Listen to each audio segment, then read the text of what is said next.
Ulam for today, ginatang sugpo. Ayan, guys. High blood na naman tayo nito.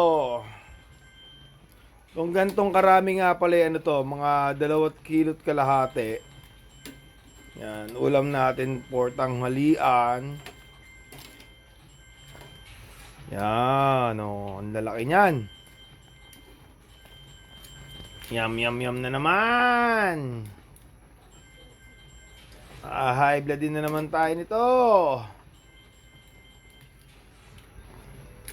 Yan, favorite kasi ito ng aking bunsong si Amber. Ang hipon.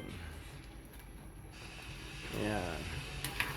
Nabili ko to, itong mura dito sa amin eh. Itong gantong karami nabili ko ng 650. Siguro 2.3 kilo. Nyam nyam nyam.